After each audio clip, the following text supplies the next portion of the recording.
Hi, this is Jim Cunningham. Today, we are going to talk about a secret weapon against taxes and creditor threats, trusts. We are recording this live, and when you watch a live video, you can go to our website and sign up for a live video. We answer questions, but we don't post these questions on YouTube. So if you're watching this on YouTube and you'd like to ask a question, please put that in the comments. And you can also just come to a live webinar as well, and you can sign up on our YouTube page for that. So let us talk about a secret weapon against taxes and creditor threats. We're going to talk about how you can use a trust to protect assets. Kind of cool. Can a living trust protect assets, or do you need something more? Spoiler alert, a living trust for you, if you're the one who creates the trust, cannot provide you meaningful creditor protection. It does help when you pass away a little bit, and we'll talk about that. But certainly with your living trust, you can tee up asset protection after you are gone. So the people that you care about who inherit your assets, those people certainly can have a structure that protects their inheritance from creditors, predators, and divorce. Those would be future ex-sons-in-law and future ex-daughters-in-law.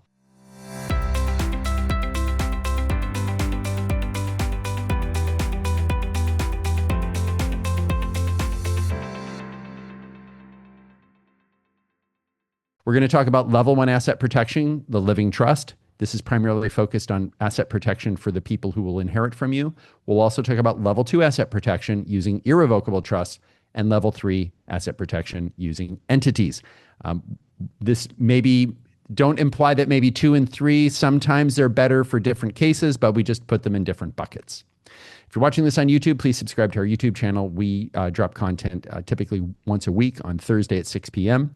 And you can click the little bell and you'll be alerted when our content drops. But highly valuable content. And I'd also encourage you to kind of look around on our YouTube page. We have lots and lots of several hundred videos where we go deep into topics that people care about if you care about the peaceful transfer of wealth from one generation to the next. I'm Jim Cunningham. I'm a partner at Cunningham Legal. I'm a 30-year attorney, been around for 30 years. I am a certified specialist in estate planning, trust, and probate law. Our firm has offices throughout the state of California. I'm insurance and securities licensed, as well as a pilot single engine land instrument rated, although I'm not current. So kind of a broader background, as well as a real estate broker. These are the lawyers in our firm. We are dedicated to all things peaceful transfer of wealth for individuals and business owners from one generation to the next, and maybe another generation after that. This is very important. This is a disclaimer. What does this mean? I'm going to talk. I'm going to say you. There's no attorney-client relationship. Even though I'm a lawyer and I'm saying you, there's no attorney-client relationship. Basically, don't watch this and go out and try and do a bunch of stuff on your own and think it's going to work without any hitch in the get-along. You really do need an experienced lawyer, and that's why we have many experienced lawyers in our firm to help you. So what is asset protection? What are we talking about? Who do we seek to protect? Are you thinking about protecting your assets that you own from creditors? Well, that's one type of asset protection. What about asset protection for a gift or an inheritance that you give potentially a child or another loved one? What types of threats are we talking about? We'll talk about that. It's very important to understand the type of threat. It is a component of financial planning. It's part of the overall financial plan, and that's typically put in that bucket, and it lives between estate planning and financial planning. Some of these structures lean more toward the lawyerly role. Some are more financial advisor role. So just broadly speaking, but it is a function of financial planning. It is designed to protect assets from creditors. That's what asset protection is. Individuals and business entities use asset protection, meaning individuals, business owners, and people who come together to create a business. They use certain asset protection techniques to limit creditor access to certain valuable assets while operating, this is very important, while operating within the confines of debtor-creditor law. It's very important because if you operate outside of the bounds of debtor-creditor law, it simply won't work. What isn't asset protection, or AP? Asset protection is not doing something after you are sued. This is really important. We get a lot of calls from people. They say, I got served with a lawsuit last week. I need some asset protection. Well, it's a little bit like your house is on fire, and then you call the insurance company to get fire insurance. Well, you need to call the fire department, right? You're not calling the insurance company. It is not insurance. Asset protection is not insurance. Now, insurance is designed to pay off really a potential creditor so they don't otherwise take your assets. You have auto insurance. Well, you have to have auto insurance in many states. But the idea with auto insurance is if there's a liability that arises that the insurance policy covers, that the insurance company pays that instead of you personally. Insurance, and this is really, really important. We're not going to dwell a lot on insurance. I don't really view insurance as asset protection per se, and I'll tell you why, is insurance has really a three-pronged test. It has three very, very important boundaries. It is bounded by time. Most insurance policies last 1 year, meaning you pay a premium every year. You have to pay money to the insurance company for a given period of time of coverage, whether it's a term life insurance policy, right? You might pay $1,000 a year. If it's homeowners, you might pay $10,000 a year for that homeowners. If it's professional liability insurance, you might pay $100,000 a year, whatever the number is, but typically it's covered for a 12-month period.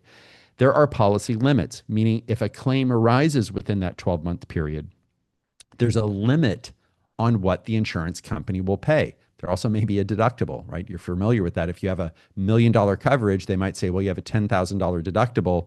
And if the liability is $2 million, well, we're only going to pay a million, and that other million is going to have to come from someplace else, typically your pocket.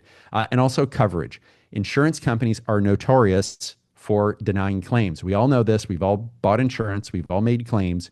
Insurance companies, if you don't pay your premium on time, they drop you. If you go to the insurance company and actually want some money back, it is a long process, and oftentimes you have to hire a lawyer, right? So this is something where it is this three-pronged test. This is not, I would not put insurance in the bucket of asset protection. That is in the bucket of insurance. I'm not saying don't have insurance. I'm just saying for people who say, well, I don't need asset protection because I have insurance, some of these risks are not covered, and coverage is the big issue. Very important to understand, a living trust for you, for your assets, if you create a living trust, provides absolutely no protection legally for the creator of the trust. Jim Cunningham, I make the Cunningham Trust.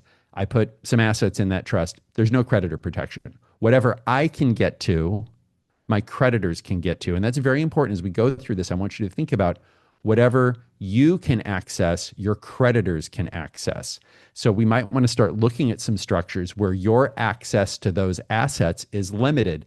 You know, whether this is you seeking creditor protection for you, or if this is you in your living trust and maybe leaving an inheritance to a child, if that child has unfettered access to those assets, that there really is, it's hard to have asset protection in that case.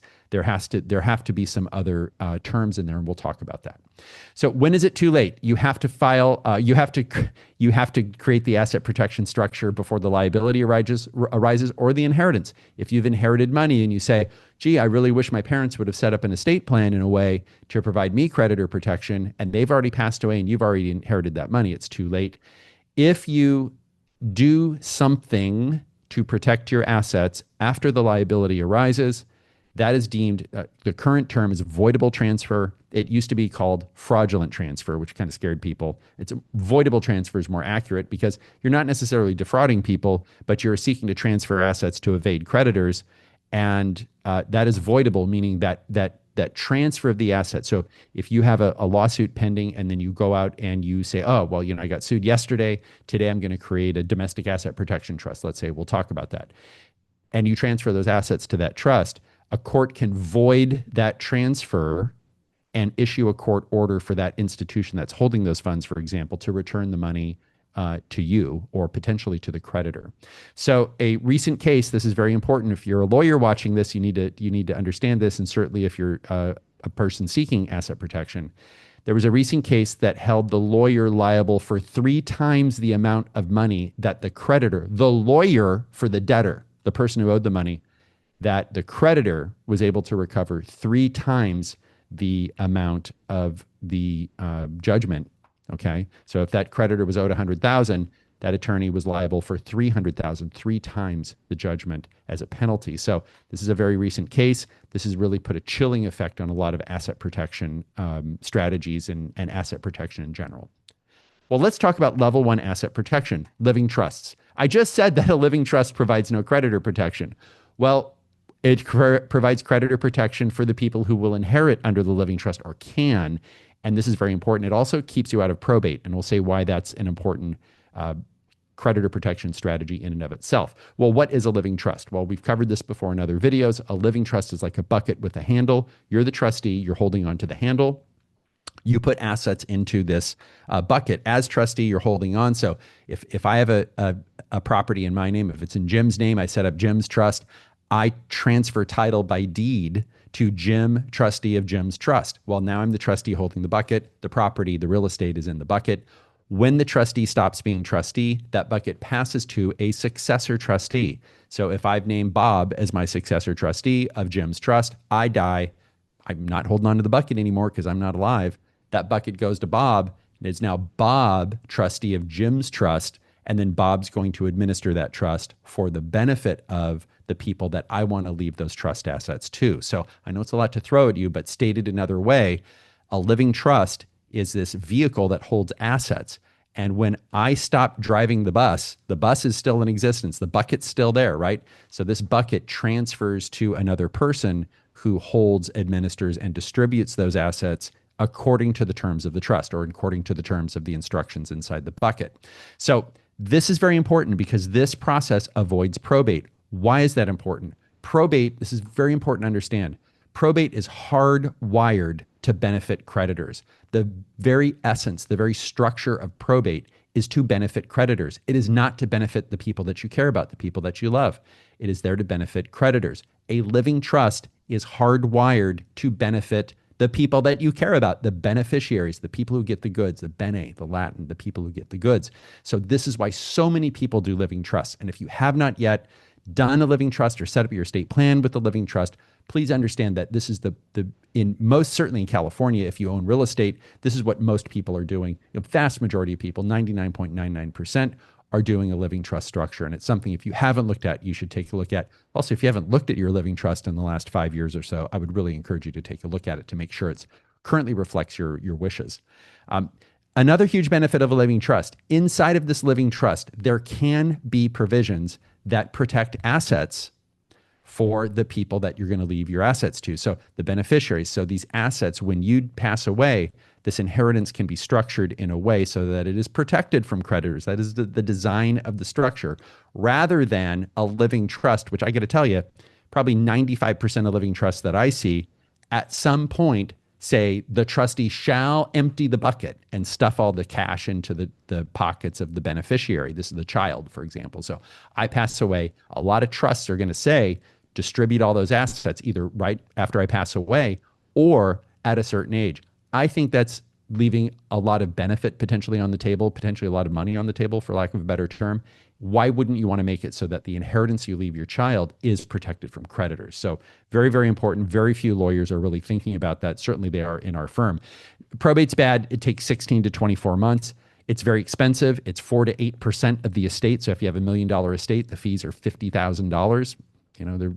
It's a lot of money. No privacy. This is another one. It's a public proceeding. People are going to know how much your children are going to inherit, when they're going to inherit it. And I think this, in this age, we are awash in data. This is publicly available data that is easily bought and sold, and I think really can be used for evil. Right? It can be used for good, but I think in many situations, it's used for evil. So here we have, which bridges do you want to take? Do you want to take the Living Trust Bridge, which is a picture of the Golden Gate Bridge, or this is like the bridge out of the third installment of the Indiana Jones film? Kind of scary. You don't want to go across that. We're here to help you take the right path, but you have to do it before you pass away. Very, very important. Creditor exposure. So why is probate hardwired, or how is probate hardwired to benefit creditors?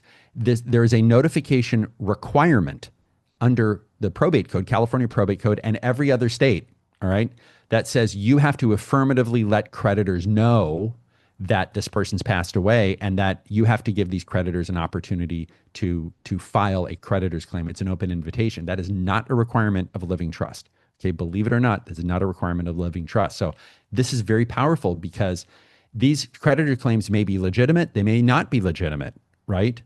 In Prince's probate, 29 different people filed claims alleging everything from long-lost siblings to business associates supposedly owed millions through verbal agreements, right? We all remember Prince and his estate. He didn't have a will. His estate went through probate, really a catastrophe. Creditors have 4 months from the date of the appointment of the executor of the estate to file the claim, and in trust administration, there is no public notice required. Creditors are not automatically alerted. In fact, creditors have to kind of know that the person's passed away, and they have to take legal action and perfect their claim within 1 year of the date of death. So if you just kind of lay low for a year, that can be beneficial, right? So just think about that. Probate is going to require this affirmative process. So Mary's got a $900,000 estate in probate. You're required to publish the probate notice. An old business partner the family's never heard of files a claim for $85,000, saying Mary owed him money from an informal loan decades ago. Additional scam creditors reach out. Probate requires that all claims be formally responded to, accepted or rejected.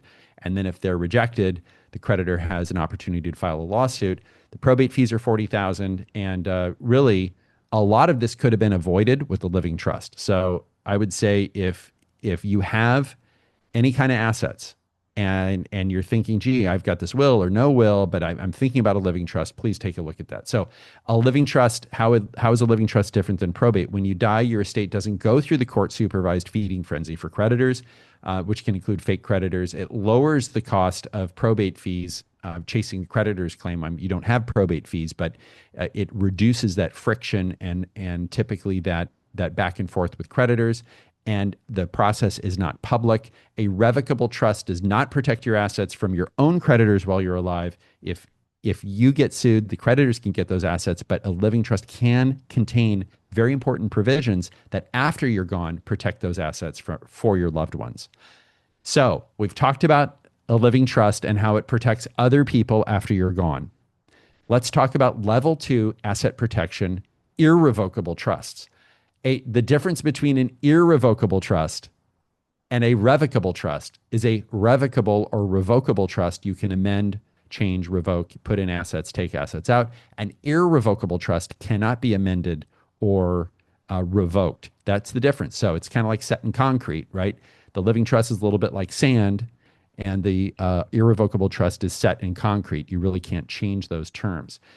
At level 2, with an irrevocable trust, what we're talking about here on a very high level, you stop owning the assets. Like your name is not on those assets anymore. Now, you no longer have legal ownership or title to those assets.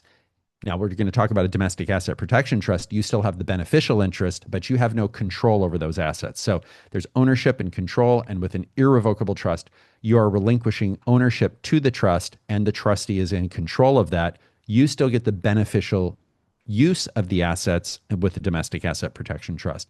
But understand that there's no structure where you can say, I'm going to set up this trust, I'm going to stay on as trustee, I'm going to be beneficiary, and I'm going to have creditor protection. That does not exist. Okay, that doesn't not exist in the United States. You're going to have a third party involved somehow.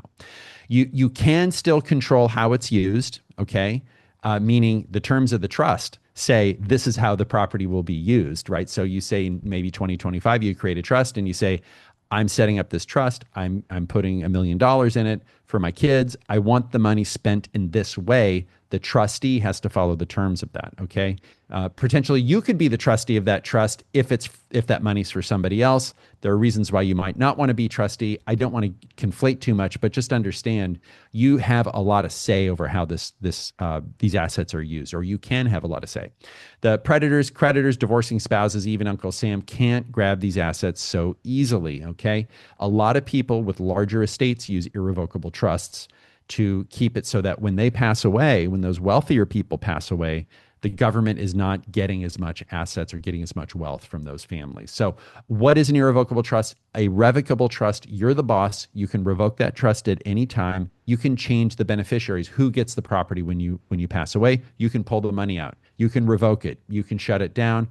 This means the IRS and the creditors see this money as yours. The judges for creditors, courts are going to see this as your money. It's a kind of an alter ego. An irrevocable trust, very, very important. You're giving up a certain amount of your bundle of rights, but in return, those assets get very powerful legal protections. You can't take the assets out whenever you want. Now, if you're a lawyer and watching this, you say, Jim, well, what about swap powers and a grantor trust? I'm not going to get in there. Yeah, potentially. But what I'm talking about is you are giving up a large element of control. You're certainly giving up ownership. Skilled drafting is very, very important. You absolutely have to have flexible distribution rules, whether it's for health, education, support, maintenance, whatever it is. But it's very important because situations change in the future. You know, we're recording this in 2025. The world may be very different in 2035 in ways that we can't anticipate. Think about being in 2015 and how different the world was in 2015 versus now. It's a totally different world that we live in. And these irrevocable trusts should have functionality. They should have language in there that if circumstances change, there's an ability for the trust to adapt to those changed circumstances. That is not an amendment, that is not a revocation, but it is potentially a modification of the terms of the trust or the way it's administered. But that's very, very important to have that in mind. And if you're a lawyer watching this, you're going to say, yeah, that makes a lot of sense. Well, how do we do that, right? So with an irrevocable trust, you don't owe the money. If we're talking about putting money in there, you don't own the money, but you control the rule books. Who are the beneficiaries? You get to say who that is. What the money can be used for? Absolutely, you get to dictate what that is. When they get it, who the trustee is. Common examples would include a dynasty trust. A dynasty trust is a trust that holds money that can go on for one or more generations. In fact, some jurisdictions have eliminated the time limit. California has a 90-year time limit on trusts, 365 years in Nevada. South Dakota, it's unlimited, right? It's in perpetuity. I don't know if the IRS is going to like that or not, but we'll see. Special needs trust is another type of irrevocable trust. Now, this irrevocable trust is for people. This is a form of asset protection. So if you have a loved one with special needs that is receiving public assistance benefits, you know, potentially Medi-Cal in California, not so much Medicaid, that's not as much needs-based, but they might also be getting a monthly benefit, an SSI benefit. Sometimes, in fact, in most situations, if that recipient of those benefits, those needs-based benefits, gets too much money, they lose the benefits. So it's very important. A lot of people who have loved ones with special needs will do special planning and use a special needs trust in order to protect those assets, right? Protect those assets to preserve the public assistance benefits. Irrevocable life insurance trust, we're going to talk about that. What is that? That is a trust specifically designed for wealthier people who say, I've got a life insurance policy, and I do not want that life insurance policy taxed at 40% when I die, which is what happens if you're the owner of that policy. And so there are ways that you can save that 40% tax on the death benefit. I'm assuming you have a taxable estate at that point, which would be an estate of greater than $15 million. The Spousal Lifetime Access Trust is an irrevocable trust. There are a lot of income tax benefits and capital gains tax benefits potentially with a Spousal Lifetime Access Trust or not. It just depends if it's a grantor or non-grantor trust, and we'll talk about that. Qualified Personal Residence Trust we will cover, and we're going to get to these, and we'll also do the as well the Domestic Asset Protection Trust, which I think if you're watching this and going, Jim, when are you going to get to the asset protection for me? That's when we get to the asset protection for the you. Well, let's talk about a dynasty trust. What is a dynasty trust and how does it work? Well, a dynasty trust, you can think about it as a vessel. And if you're watching this on YouTube, we've got like a treasure box here. We've got this treasure box, treasure chest, and this treasure chest can go from generation to generation to generation.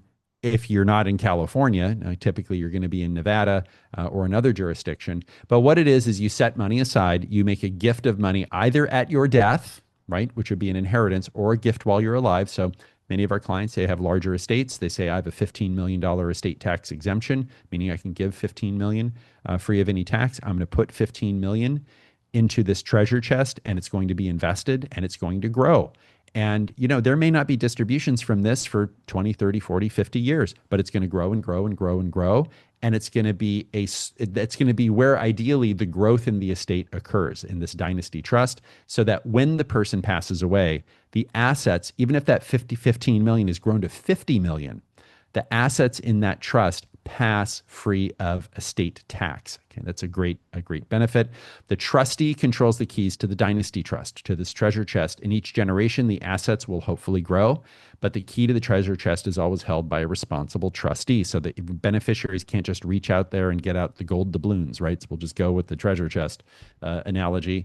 The trustee has the right and the duty and the obligation to manage the trust asset investments and distribute funds according to the terms of the trust or not, right? And a lot of times what people do is they'll put cash in there, they'll put investments, they might put some business interests in there. You can also write these dynasty trusts as what we call a grantor trust. Now, this is a very powerful tool, and I want you to pay close attention to this. If I have $15 million of stock, that is very low cost basis. I transfer that stock into the dynasty trust. We sell the stock and diversify the portfolio. Federally, that's going to be a 20% tax. 20% of 15 million is 3 million. The tax is not paid from the 15 million that I gave away. With a grantor trust, I get to pay the tax. Now, you may say, I just gave away $15 million. Why would I want to give away another 3 million? Well, either you're going to pay it or the trust is going to pay it. But if you pay it, it reduces your estate by $3 million. If you do this long enough, we have seen people pass tens, if not hundreds of millions of dollars free of tax because they've spent a lifetime planning this. So if you come from a wealthier family, this might resonate with you. You might have heard of this. If you're new to this, if you say, hey, I just, I hit it well on the stock portfolio. I want to make sure that, I'm worried that my estate's just going to continue to grow and grow and grow. And there's going to be this massive 40% tax bill on everything I own when I pass away. You can go ahead and carve out that 15 million, put it in the dynasty trust. And then as you're buying and selling stock or securities or whatever it is. And by the way, you can be the trustee on this if it's for your kids, right? Then you're able to pay the tax from your side of the ledger, not the trust side. And that effectively over time is a very powerful tool to increase the amount of wealth that passes to the next generation. So here's our example here for 2025. You have a $15 million coupon. What's the coupon? It means you can transfer 15 million to whomever you want and not pay gift tax. Technically 15 million, 19,000. Once transferred up to 15 million in assets, those assets belong to the trust, not in your estate. So when you die, no estate taxes on those assets. Very powerful tool. Generation skipping transfer tax. If we're talking dynasty trust, we also have to have a good understanding of the generation skipping transfer tax. The generation skipping transfer tax stands for the proposition that wealthy people, they go, well, gee, I could leave it to my kids, but they're rich. I might as well leave it to my grandkids, skip that generation so that when my kids die, they're not paying the estate tax in their estate. Well, the government in 1986 said, enough is enough. There's a new law in town. We're going to impose something called the generation skipping transfer tax. What is this? It's best if we do this by example. Grandma leaves 25 million to grandson. Grandson. I'm assuming that the intervening generation is still alive. That is a direct, what we call a direct skip. So here's what the government does. They go, well, the first 15 million is passing tax-free because grandma can leave 15 million to anyone she wants. But the next 10 million, because you skipped a generation, gets taxed twice. That 10 million pays 40%. That leaves 6 million. That 6 million is taxed again at 40%. So the taxes are 64%. 64% on that 10 million. Mom's better off leaving that to the intervening generation because that extra 2.4 million is not paid in tax. Now, true, it may be paid later, but at least it's not paid now, and you're maybe wait another generation before you're paying that, and then you get the time value and the use of that money. So very, very important to be aware of this. If you have a larger estate and you're looking at this, please know that that's out there. With a proper dynasty trust, estate taxes only need to pay once, or gift tax is only paid once when the trust is funded. After it's funded, the trustee can use this money to help a grandchild directly without triggering generation skipping transfer tax. Again, very complex. I just want you to know there are dynasty trusts. These can go from generation to generation to generation to generation, depending on what state you're in. And if you are leaving money outright, right, outside of a dynasty trust, you could potentially trigger the generation skipping transfer tax. Let's talk about special needs trust. This is creditor protection for a loved one with special needs.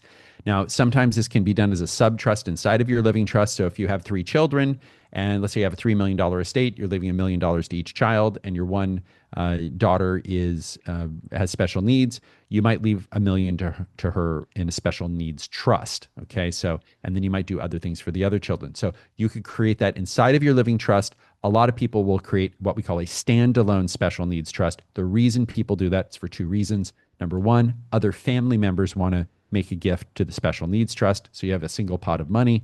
And if your parents want to leave something to a special needs trust, That is not a standalone special needs trust. If it's inside your living trust and you're still alive, they just can't do it.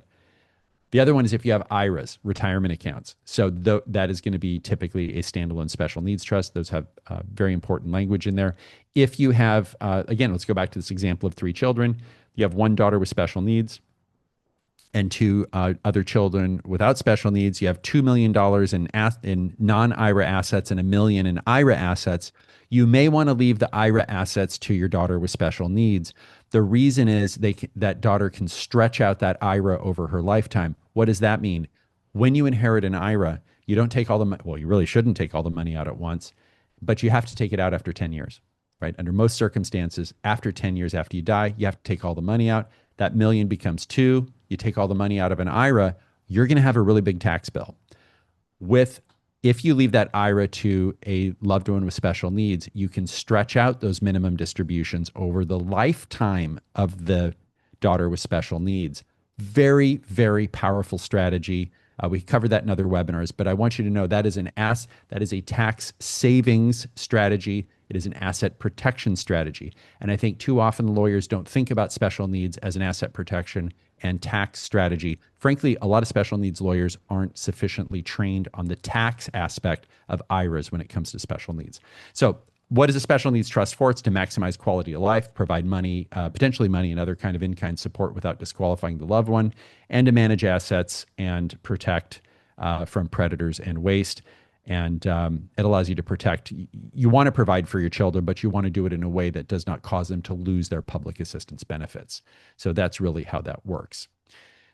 We have a case here, Andy. Andy's a 30-year-old man with developmental disability and supplemental security income and Medi-Cal. So Andy's parents fund a trust with $600,000 from their estate, meaning they pass away. They fund this trust after he passes away. And this includes life insurance proceeds and savings to be managed by a professional trustee. With a properly structured special needs trust, the $600,000, Andy gets to keep his public assistance benefits, and the money's used to supplement his needs. So pay for a computer, internet, online games, maybe a trip to Disneyland, for a personal care attendant, as well as provide structure to ensure that Andy's properly cared for. The number one thing, if you have a child with special needs, you know what I'm talking about. The number one thing that people are worried about, the number one concern that they come to me with is, Jim, what's going to happen to Andy when something happens to me? That's the number one concern. And so this really helps a lot. If this is you, and this is of high value to you, great. And if you're like, I don't have a kid with special needs, why are you talking about this?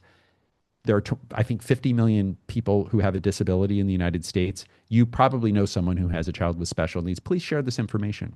There's first party and third party. I won't get that into too depth, but understand that it depends on who's creating the trust. Whether it's a third party would be the parents creating it. First party would be if somebody is receiving a personal injury settlement, or we've had a lot of fire victims in Northern California. We had several fires years ago. Many of those people are getting checks and they have special needs, so they have to do a first party special needs trust. The power of an irrevocable life insurance trust. So that's a mouthful. It's also called an ILIT.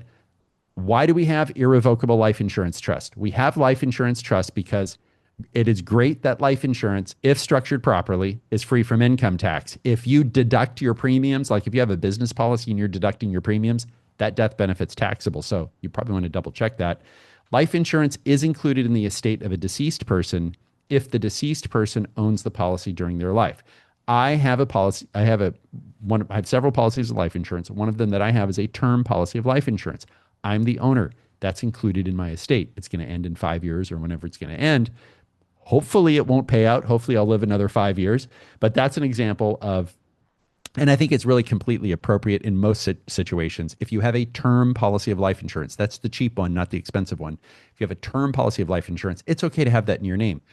When you have, and our example here, when Wanda dies, she's got $1 million death benefit, and the insurance is subject to a 40% death tax. That's $400,000 plus state inheritance taxes. We're in California, we don't have those. But if you have a larger estate, so what now we're talking about are people who, when they pass away, they have an estate of over 15 million, or they've given away a lot of it. Maybe they've given away 15 million, so everything's taxable. But what we're talking about here are larger estates. So if you have an estate of 2 million and a life insurance of $1 million, setting aside state inheritance tax, this is not a problem for you. But what we're talking about here is people with larger estates who want to buy life insurance to essentially pay the estate tax is what we're talking about. Now, functionally, it pays the estate tax. It doesn't directly pay it, and we'll get into that. But in order to be not included in Wanda's estate, remember Wanda, she had a $1 million policy with the $400,000 death benefit. Wanda cannot own the life policy. If Wanda uses an irrevocable life insurance trust, she cannot be the trustee. That's just black letter law. That's the rule. She can, her kids can be the beneficiary. She might have a trust company or other individual be trustee. My strong preference is a trust company, because if they screw up and it ends up being included in your estate, or they don't pay the premium and it lapses, you can sue them and recover, hopefully, but hopefully they won't screw up. But it's very, very important to have a responsible person in that role. And I think best practice is to use the trust company. And the trust companies we use, I think they're charging $2,000 or $3,000 a year, something like that. It's just not that much money to essentially, you're buying a life insurance policy that they won't screw the thing up. The benefit of a life insurance trust removes life insurance proceeds from your taxable estate. This is great. So if you have a $10 million policy, instead of having a $4 million tax bill associated with that, you have a zero tax bill, right? And that $10 million can be used essentially to purchase assets from your trust estate to provide the estate cash. So for example, if you have a business that's worth $50 million and you're married, you and your spouse can exempt $30 million in estate tax, but $20 million is subject to tax. That's an $8 million tax bill. So if you're a business owner and your assets, they total $50 million, the first $30 million goes tax-free. The next $20 million is subject to a 40% tax, or $8 million. If you have a second to die policy, and we'll talk about this, of $10 million, when that pays out, there is $10 million in cash. If your business is worth $50 million, you probably don't have $8 million laying around where you can pay a tax bill, which means you're going to have a problem, right? But with this life insurance, it provides the cash in order to pay the taxes. And that's really what we're talking about here. But what you do is you set up this life insurance trust, you put money into the trust, the trustee takes out a policy of life insurance. You can contribute an existing policy of life insurance, but there's a 3-year look back period. So if you die within 3 years, it is included in your estate. And then on your death, this trust, this life insurance policy passes tax-free to the beneficiaries. You give up all control of the policy. You're not the trustee. You're not getting the money when somebody dies, and you have no access to cash value. So really what you're doing is you're prepaying estate taxes really for pennies on the dollar. So we have a little graphic here. Wanda gives annual premium payments to the life insurance trust, though in this case, and then those premium payments, that money flows to the life insurance policy flows to the life insurance company, and in exchange, Wanda's trustee of Wanda's life insurance trust gets a policy of life insurance, so that when Wanda dies, the money passes tax-free to the heirs. There are some crummy notices, which was actually a family from the Sacramento area. It was Pastor Crummy was his name, and I know the attorney whose father was on that case, a very kind of interesting case, but you have to send out a notification. Basically, Wanda's trustee has to send out a letter to the kids, in this case, Wanda's kids, who are the beneficiaries of the trust, has to send out a letter every year saying, hey, mom's put $19,000 in this trust. And then mom walks the kid around the block and says, look, don't take this money out, just leave it in there. And then the kids leave it in there, and then the life insurance passes tax-free. So here's kind of an interesting stock example we're going to go through. So if you have $5 million in stock with $1 million cost basis, and it's going to be worth $15 million 20 years from now, and this assumes 6% growth, and you say, look, I'm concerned about the value of my estate. I want to use up some of my gift tax exemption. I'm concerned about capital gains taxes. But I do want to make a gift to maybe a Dynasty trust of $5 million. So one thing you could do is you could give the stock, actually you just give the stock to the kids and say, here you go. And then they pay the tax or whatever it is. But you're taxed on that $5 million gift. They get your $1 million cost basis. So that means when they go to sell the stock, they're going to have a $4 million gain between them. You can avoid, so if you use the $5 million of your lifetime exemption, you get the future $15 million out of your estate. You're avoiding $952,000 long-term gain capital gains tax for you, but you're passing that to the kids. The kids have a $2.4 million tax liability in 20 years, right? Because I give them $1 million cost basis and then it goes to 15 million. So I'm just kicking the can down the road, but the kids are going to have that big tax hit. So the net result after 20 years is 12.6 million. And I think I took I took the other slide here. The alternative is to sell some of that stock, maybe sell half the stock, buy a life insurance policy. You end up with more money because what you're doing is you're paying your capital gains taxes now. And in the future, the kids get the death benefit on the life insurance policy, which passes tax-free. So I don't know why we didn't include that slide, but it makes it more exciting. Let's talk about a spousal lifetime access trust, or the SLAT. A spousal lifetime access trust is where I create a trust for the benefit. If I'll be spouse one here, I'm the grantor, I create a spousal lifetime access trust. For spouse two, my wife, I say, here you go, honey, here's $15 million. I'm going to put 15 million in a trust. And she has lifetime access to the funds. And then when she passes away, it goes to the kids. This can be cash, life insurance, real estate, businesses, other assets. I can have no involvement with that trust. Okay. However, if my wife and I go to dinner and we go to a really nice dinner and she says, I'll pick up the tab. I'll pick up the tab from the money I distributed to myself from the trust. So there's effectively what we call, although you're not a named beneficiary, the way it works in the real world is that indirectly your wife, in this case, once my wife has the money in her pocket, once it's distributed from the trust, she can do whatever she wants with that money. She could give it back to me, but that can't be the plan. But she can use that money to pay bills and buy trips and I suppose buy me gifts. I don't know. But the whole point of this is to set the money aside. This is going to be for higher net worth people, or people. You don't have to put 15 million in. A lot of people put $1 million in, or they put 2 million, but they know that they're never going to spend that money. So really, even though I've named a spouse, it's like the money's there if you need it, but ultimately it's really for the kids. So that's kind of my take on a spousal lifetime access trust. So again, if somebody has, let's go back to the $50 million example. In this case, spouse one could make a gift of $15 million, potentially of the business interest, and that stays out of the estate forever. So if that 15 million grows to 30 or 40, that's going to be out of the estate when the spouses pass away. That's why people use those. So a spousal lifetime access trust is a lifetime. It's really like a bypass trust, credit shelter trust, or a B trust that you might see in like an AB trust structure.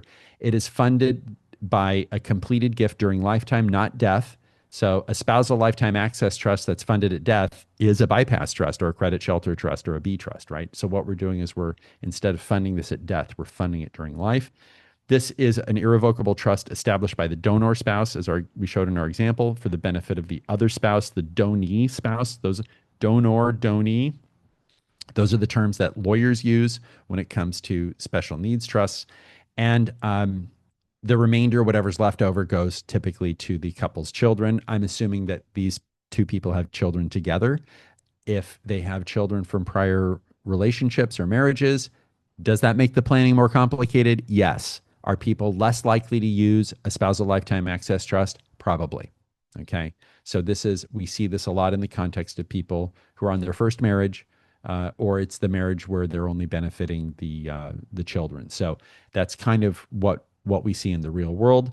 This can be a good way to utilize your $15 million exemption. Again, the idea is the money that you're setting aside, you really don't need it.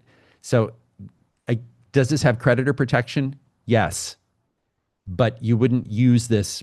The primary driver for this is not creditor protection. Really, it's estate tax planning is what it is.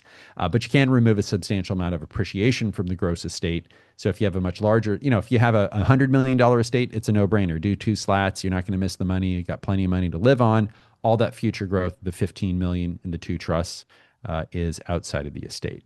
So slats in community property states for the California residents, they do require a postnuptial agreement. So to make that community property, turn that into separate. So that's an added little wrinkle we've got. The irrevocable grantor trust or SLAT has a gift and income tax. With the gift tax, if it's a complete gift, and I won't get into, if it's a complete gift, it means you have no retained power of appointment. So let me walk this back. What we see most of the time is a completed gift on a spousal lifetime access trust. I've never done an incomplete gift spousal lifetime access trust. We don't do those.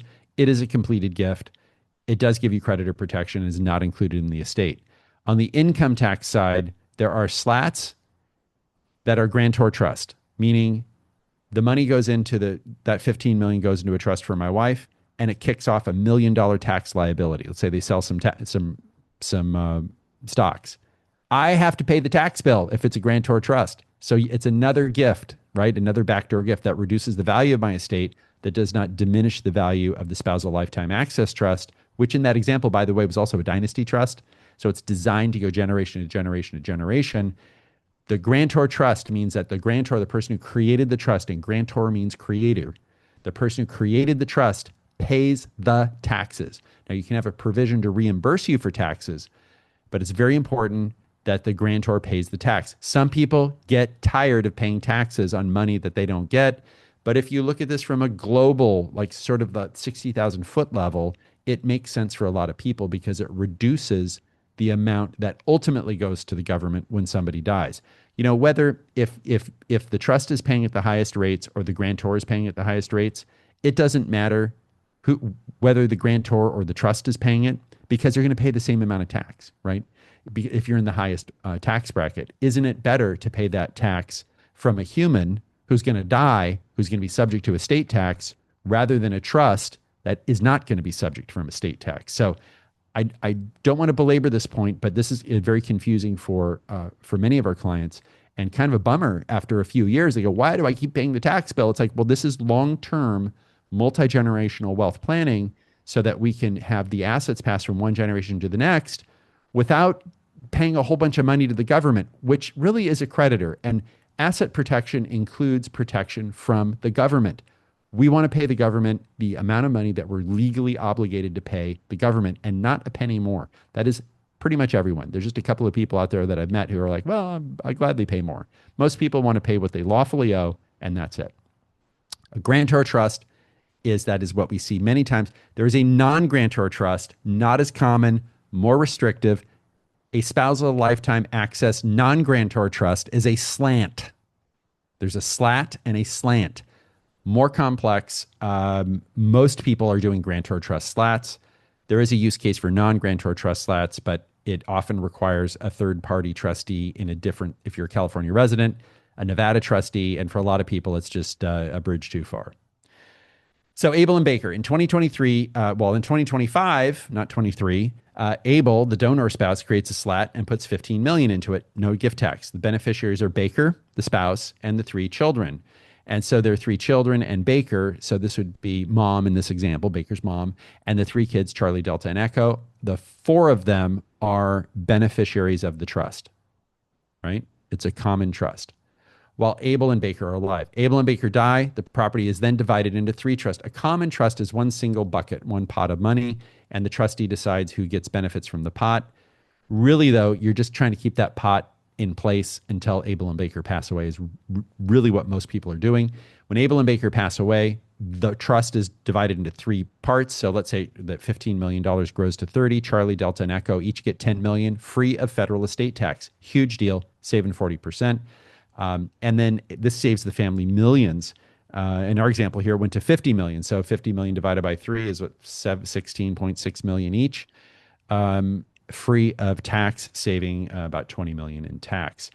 If spouses do these for each other, there is something called the reciprocal trust doctrine. The reciprocal trust doctrine is a judicially created principle, is not a statute or a law or a case, but it's just something that judges say is out there. It's like in the ether, right? It's a doctrine that says if 2 people create a trust that is a mirror image, they do it on the same day, they do it in the same state, they do it with the same law firm, and it's the same exact terms, the government just collapses those 2 transactions. So I can't say to my wife, hey, I'll put 15 million in a trust just for you under these terms, and you put 15 million in a trust just for me and under these terms, and the terms are the same. Yeah, the government's not gonna like that, and likely the reciprocal trust doctrine, you have a high risk that the reciprocal trust doctrine would be imposed, but we don't do that. we don't use mirror trust. So there's a workaround on that. The power of a qualified personal residence trust, or QPRT. This is not the video game QBERT. This is QPRT. Whenever you see the word qualified, that means that something that we're doing normally would not have a tax benefit. But when the word qualified is put in front of it, it means you can do it and there's a tax benefit.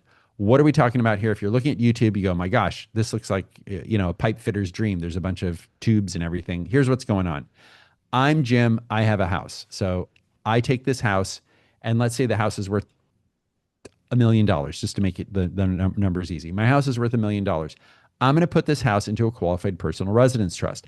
I am going to reserve the right to live there for 10 years. And after 10 years, that house lawfully, under this trust, the beneficiaries are my children. And after 10 years, I have to start paying rent to the qualified personal residence trust. Now, there's no income tax on the rent because it's a grantor trust. We talked about that. But why do people do this? Well, people do this who have taxable estates. So if I have a $50 million estate, which I don't, because if I did, I probably wouldn't be here. If I had a $50 million estate and $1 million home, I would say, when I pass away, that home's going to be worth $3 million. It's going to be $1 million tax bill. Isn't there something I can do today in 2025 to reduce that $1 million tax bill? Well, if there is, I take my $1 million home, I put it in the qualified personal residence trust, I reserve the right to live there for 10 years. That means that what I'm giving my kids is worth maybe $600,000, maybe $700,000. The value of the gift, even though I've given my kids $1 million home, I am taxed as if it's a $600,000 or $700,000 home. That's just a benefit right out of the gate. And then I have to pay rent after 10 years, which further reduces my estate. And then when I die, they already own the home, so it's not included in my estate and it's not taxed. Now, this is all in a trust wrapper. So you're in control. Your kids are not in control. They may get the benefit of it. But this is something, if you have a taxable estate or kind of worried that you'll have a taxable estate, this is a very, very powerful strategy. Certainly if you're in a state that has an estate tax, you really want to look at this, because Washington just passed some new estate tax rules. They're charging up to 35% on estates over, I think it's 9 million, up to that $15 million level. So a lot of money. So depending on the state that you're in, you're going to want to check this out. So even though there's no federal estate tax, even if you're under that 15 million number, you may be in a state where it makes sense to do this or not. You just need to check with your advisor. So qualified personal residence trust. Here's an example here, a $3 million home. And let's see, how long is this? 15-year occupancy.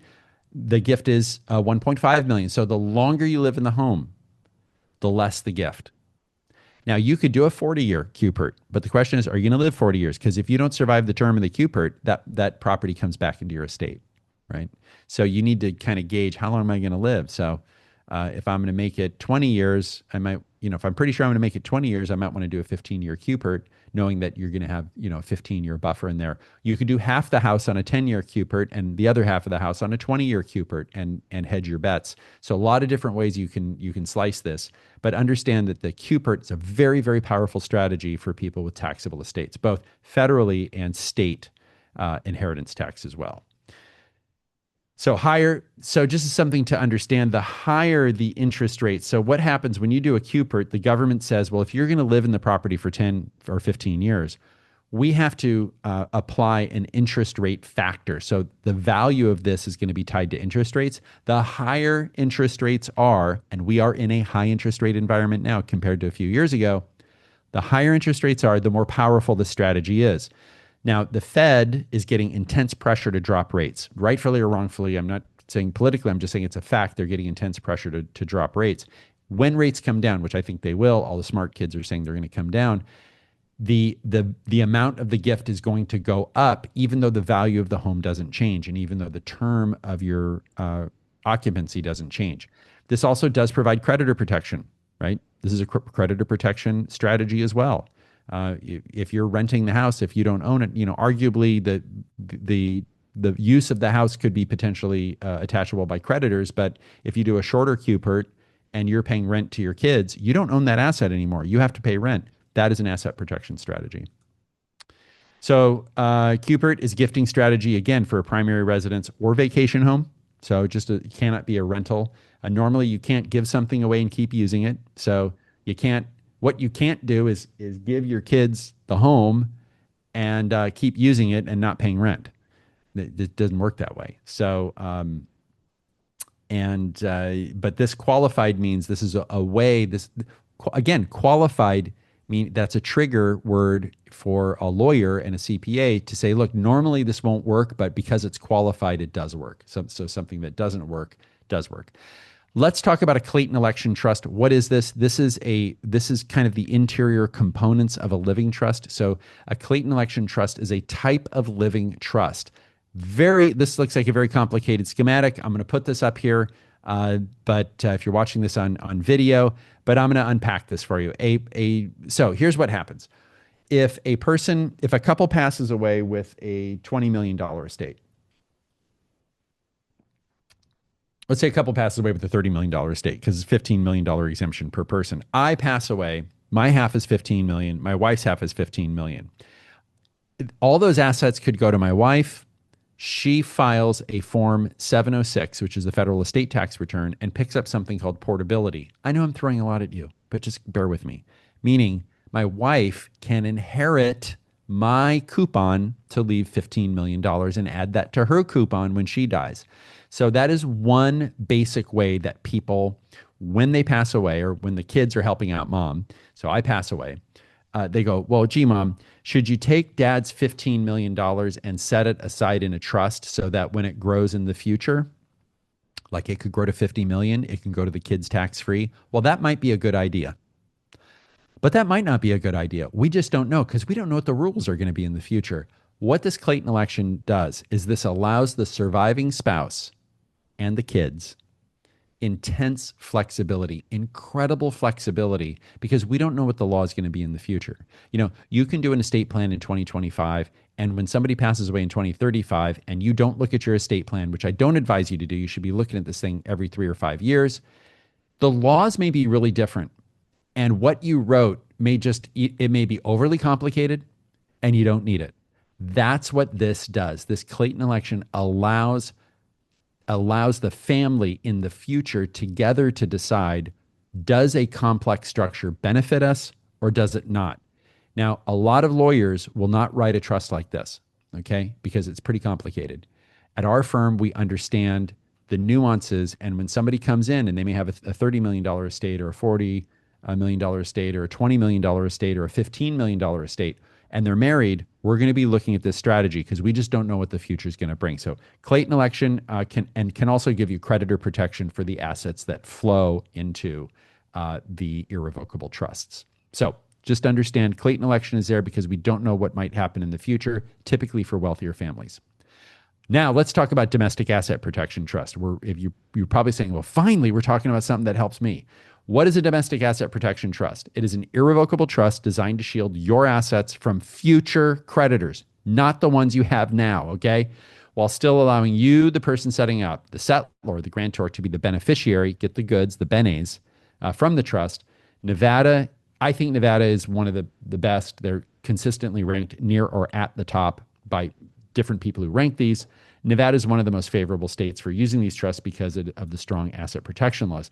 Think of a Nevada domestic asset protection trust as a legal safe deposit box for your wealth, guarded by Nevada law, but with the trustee holding the key. So you're under the protection of Nevada law. You can ask for withdrawals. You can't demand them. You can say, hey, I'd like to have some money. You can't demand it. And that's the whole point. You don't have control. Remember, whatever you can get to, your creditors can get to. So if you can ask for it and they don't have to give it to you, if you have a creditor, you're not going to ask, right? That's kind of how it works. And by the way, if you had the power to demand it, that demand right, a creditor can seize that demand right. So that's why it's an ask, not a demand. An irrevocable trust here's what you need to get your head around. This is not like a bank account where you're making deposits and withdrawals. This is the bury the money in the backyard asset reserve. Once the assets are transferred in, you generally aren't going to be taking them out. That's why it makes it viable for creditor protection. If there's money going in and out and in and out, there's a track record. It's not, first of all, your trustee is not going to let you do that because it's gonna harm the efficacy of that of the entire plan. You can be a beneficiary. Unlike many states, Nevada does allow you to be both the creator and beneficiary of the trust, but not the trustee. You can still receive distributions, but only at the discretion of the independent trustee. So very, very important. Nevada has a short statute of limitations. What is this? Nevada law governs creditors, gives creditors only 2 years, sometimes as little as 6 months if they were already aware of the transfer, to challenge the trust. So there's this seasoning period of 2 years. This is one of the shortest windows in the entire country, and there's no state income tax. So for those of you who are accustomed to paying state income tax, there's no state income tax in Nevada. And this is particularly appealing if you're in California or New Jersey, New York, wherever it might be. You have some other issues with New York and payment of local taxes, but if it's a domestic asset protection trust, undistributed income, there's a bit of a benefit there. So how does a domestic asset protection trust work? It has a high standard of protection. Nevada does not recognize certain exception creditors like divorcing spouses or child support claimants the way some other states do. So this is unusually strong protection. I'm just telling you what Nevada law does. And how does this work in practice? You place the assets like real estate investments or cash into the trust. An independent trustee in Nevada, not you, not your spouse, not your kids, manage the trust. You can receive distribution on the trustee's approval, but you have no demand right because that demand right could be seized by a creditor. And if you get sued in the future, in most cases, the creditors cannot reach those assets once the statute of limitations has expired. So no protection from pre-existing creditors or fraudulent transfers or voidable transfers. There's no shoving money into the domestic asset protection trust after the lawsuit has been filed and expect it to disappear. IRS and state taxing authorities are not fooled by these trusts. You still have to pay federal income tax on earnings, and control is limited.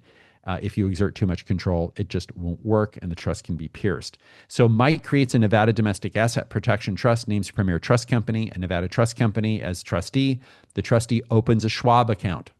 This is kind of the flow of funds here, right? So the trustee opens a Schwab account, and Mike transfers $10 million in cash and marketable securities to Premier Trust as trustee, and then Premier puts those assets in the Schwab account.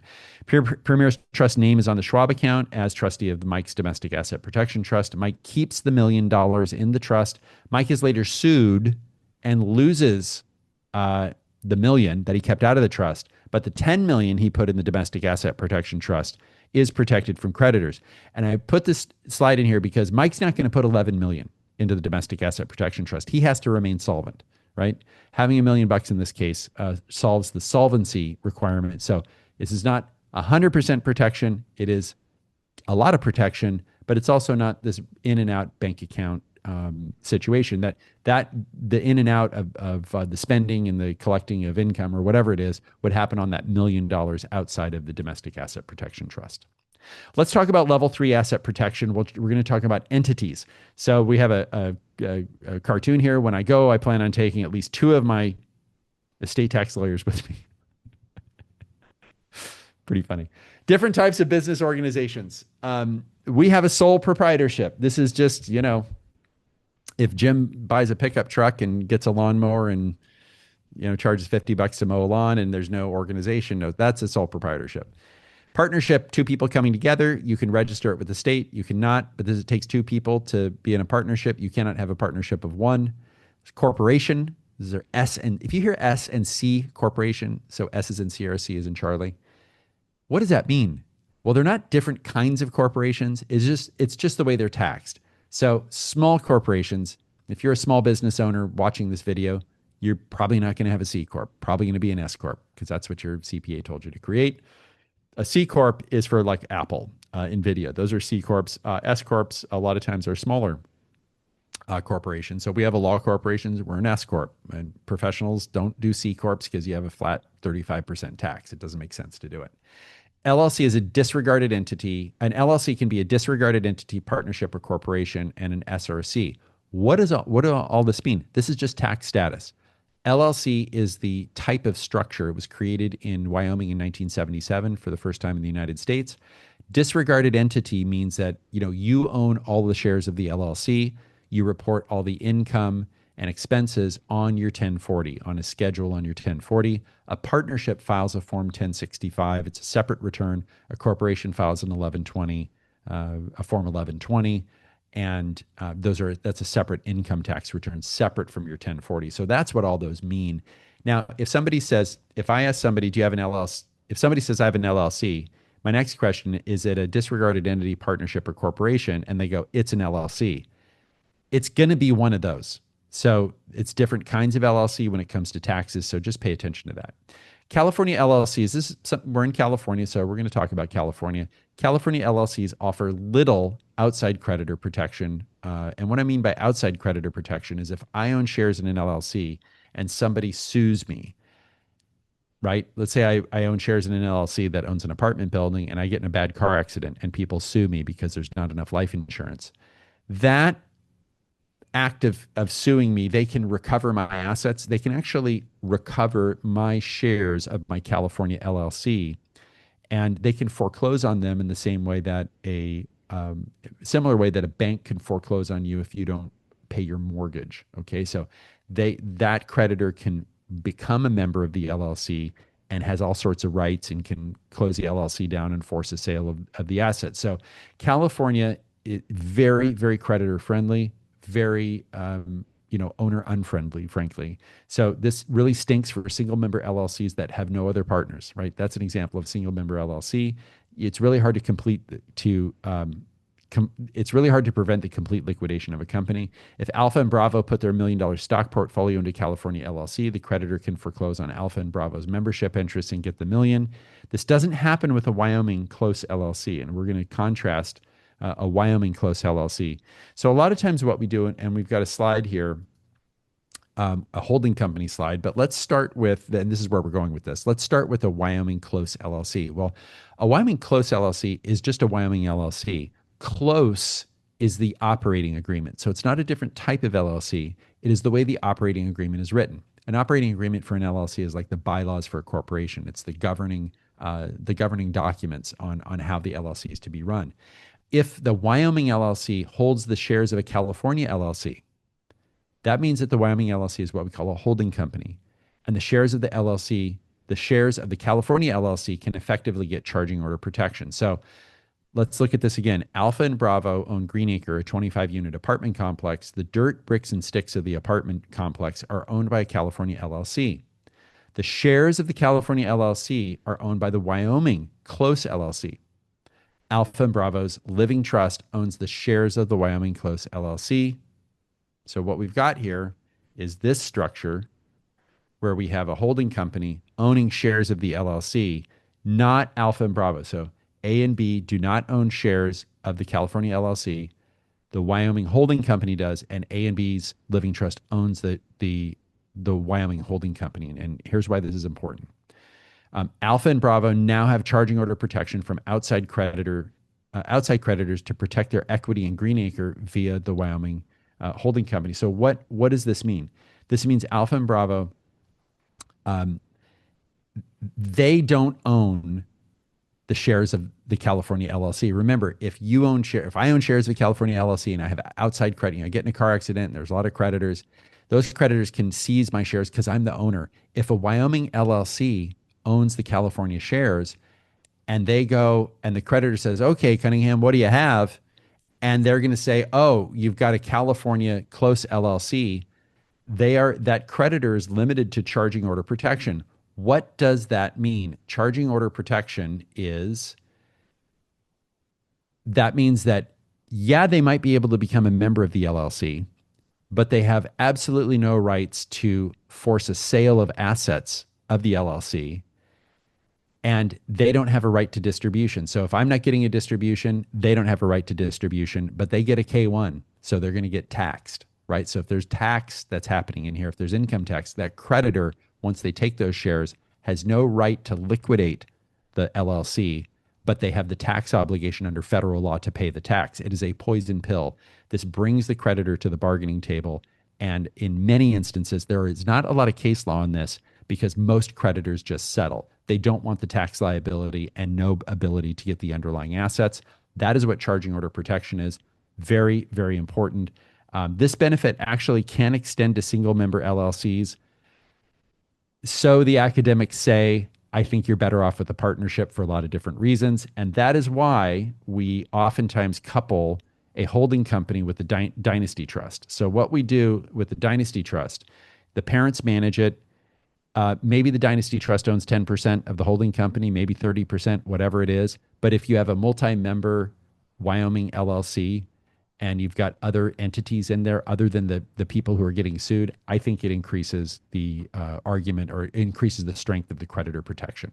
So we cover this in other webinars. I would encourage you to take a look at it. This brings us to the end of our time together, and I'm glad that we got to spend so much time together.